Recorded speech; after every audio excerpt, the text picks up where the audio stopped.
You stupid fool. Did you really think you gonna hit me? Huh? Bam, bam, bam. Over. Yeah, yeah, yeah.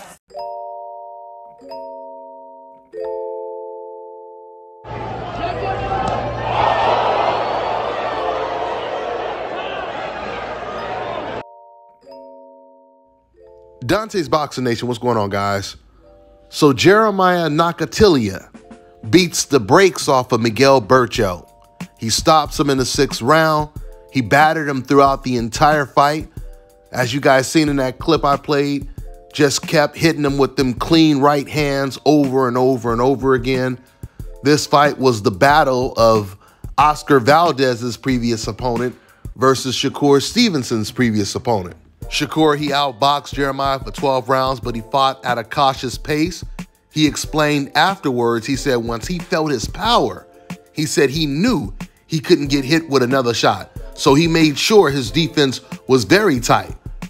I believe that Shakur said that he was the hardest puncher that he had ever faced. He's talking about Jeremiah, right? But going into this fight, did you guys know that Berchelt was a 6-1 favorite to beat Jeremiah? Yeah, he was a 6-1 favorite. And after Jeremiah completely dominates Berchelt, ESPN doesn't even give Nakathilia the credit he deserves. Instead, they make excuses the whole fight for why Berchelt is losing, saying because he's not the same fighter that he was when he fought against Oscar Valdez. No, that's incorrect. He's the exact same fighter. An aggressive fighter who never had a great defense. And if anyone knows anything about boxing, then you know whenever you put someone in there who has no defense against one of the hardest punchers in the division that knows how to box, that's a recipe for disaster, at least for Berchelt.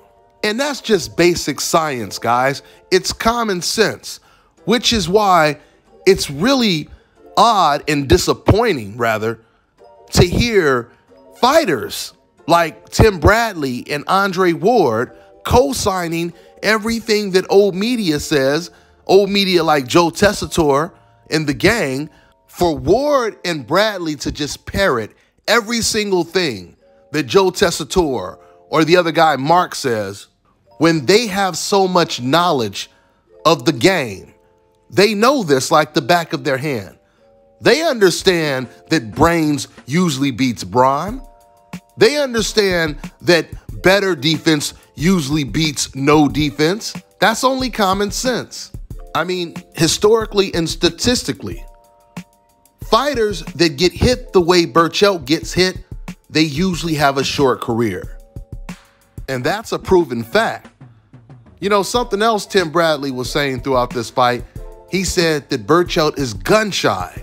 He's gun shy from his loss to Oscar Valdez. But guess what? Shakur Stevenson was gun shy when he fought Jeremiah as well. But he adjusted.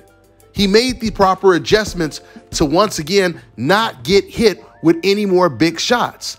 You can be gun shy and still win a fight.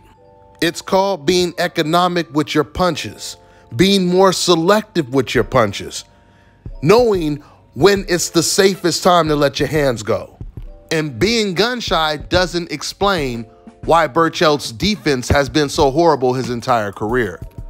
But speaking of not really giving Nakathilia the credit that he deserves, I mean, there was one point where Andre Ward was complimenting how great or how good Berchelt was doing, saying that he likes what he's doing while he was getting hit with right hands. I like what Berchelt doing in this first round, except getting hit with those right hands. So it's just so unfortunate that people like Andre Ward and Tim Bradley, they're in this sunken place and it seems like they're never going to get out. I tell you guys all the time, a microphone and a camera is the most powerful weapon in the world. And it's just so unfortunate that someone like Andre Ward, he's not taking advantage of this. Andre Ward and Tim Bradley, they're in a position to where they can start giving these fighters that don't get the credit that they deserve. And they don't have to say anything that's unprofessional or something that's out of pocket. All they have to do is speak the truth and do it in a professional manner. Expose the double standards. Educate these biased analysts like Joe Tessitore. And shine light on the double standards that we see in the sport of boxing every day. But they're so afraid to do this because it's not the popular narrative. But if enough people start speaking the truth when they have the platform, the truth will end up becoming the narrative. So at the end of the day, this was a great win for Jeremiah Nakathilia. He has a lot of great fights at 130. I'm sure he's going to be giving a lot of fighters problems. Once again, just based off of how much respect Shakur Stevenson showed to him. That tells you a lot right there, because I can tell you right now, when Shakur fights Oscar Valdez, it ain't going to be no respect like that, because Valdez is another one of those Berchelt fighters who lacks defense. So with that being said, I'm going to wrap this video up. That's all I got for now, guys. I'm on to the next one.